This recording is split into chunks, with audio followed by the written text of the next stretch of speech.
Toshkent gezitining ve Beijing'de neşr kılıngan payitaxt gezitining toplamlarına asas kıldı.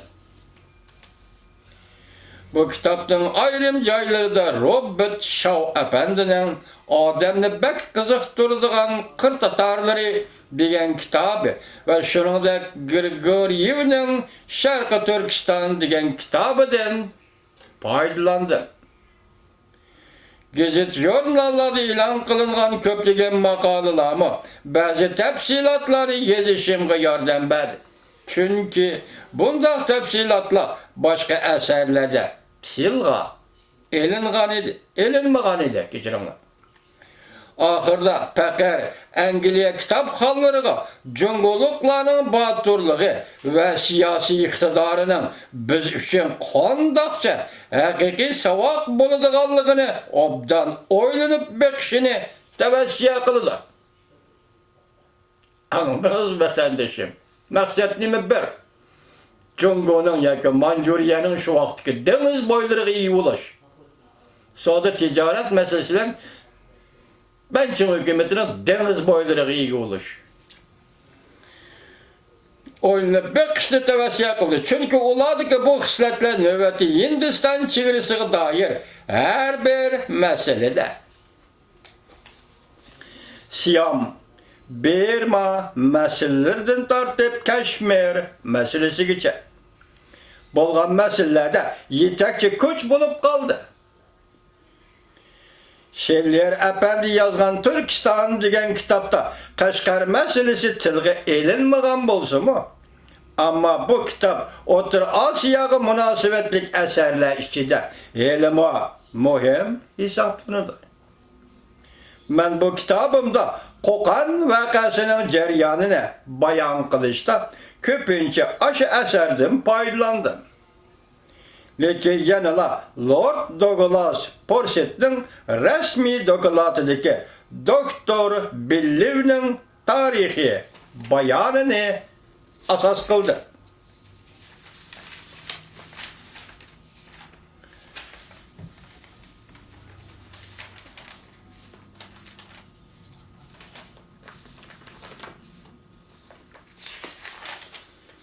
Endi kiriş sözler hemmesi tügedi. Resmi tarixning birinci babından başlayımız. Birinci bab.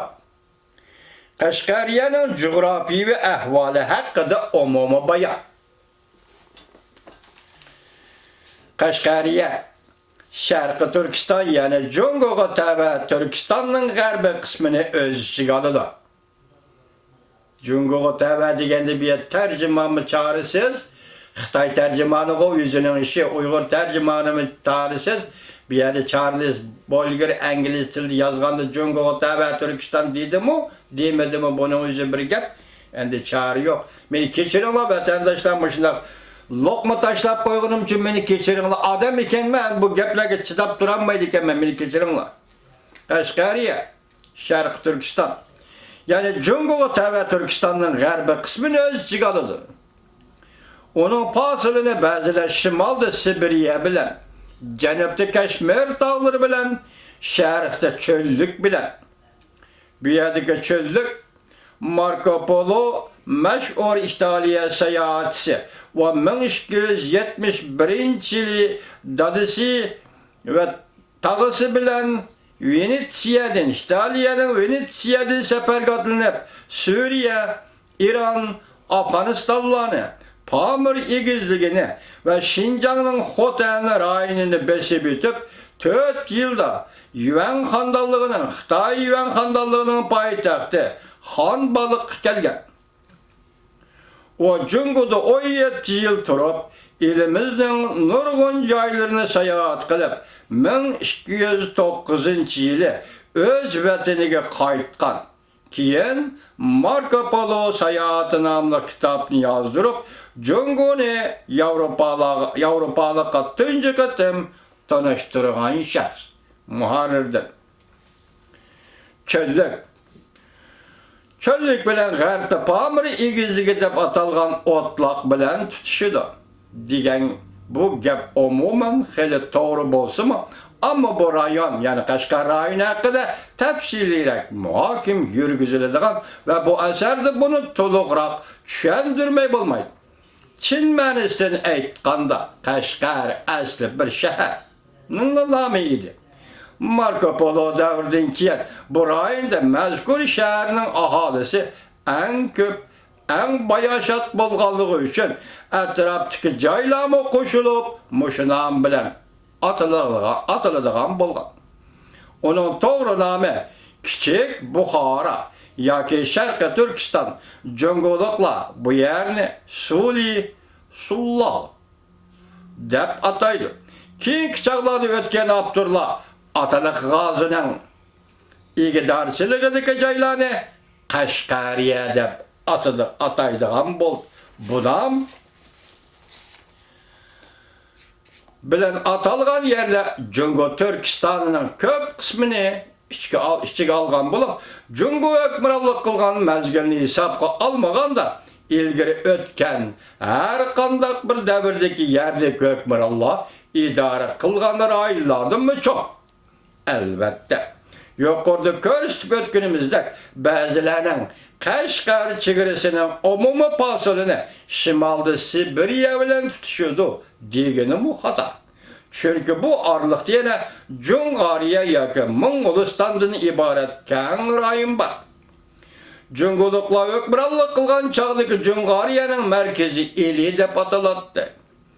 Hozir Chorosiyaning sholitida G'ulja deb ataladigan bo'ldi. Bu bir şehirning yana bir xil atılışı, dairesi keng hem muhim bo'lgan bu rayon Jungoliklar elidagi har bir mahkama orqali Qashqarni o'z ichiga olgan pitkeli territoriyaga hukmronlik qilgan mezgillarda, yani Manchun xandonligi mushu ma'muriy rayonga qaraydi. Lekin 1863-yili Jungoliklarning kuchi parchalanib ketgandan keyin Qashqar oxiri Bozrukxon xo'janing qo'liga tushib ketdi. Cungariyaning sharqiy qismi, jumladan Tangritog'ning janubidagi Kucha, Qorashahar, Turpan qatorli shaharlar Tungallarning qo'liga tushib qolganda Ruslar G'uljini, ya'ni Ilini ishg'ol qilib oldi. G'ulji bilan Qashqarni Tangritog' tag'i nihoyatda aniq ayirib turdi. Amaliy rol o'ynayotgan bu bosil, bu keng zaminni Oqsuvdan Turpangacha, hatta onun neresigacha aniq ikki qismga ayirib etgan. Şuna Sharqiy Turkistonning shimoliy chegarasidagi Tian Shan tog'i bilan janubi tarafidagi Qarakorum tog'lari bu joyni xuddi Qozog'istondek o'rab, Kohiston, Kashmir ve Tibetlerden ayırıp durdu. Müşahede toktayımız vatandaşlar.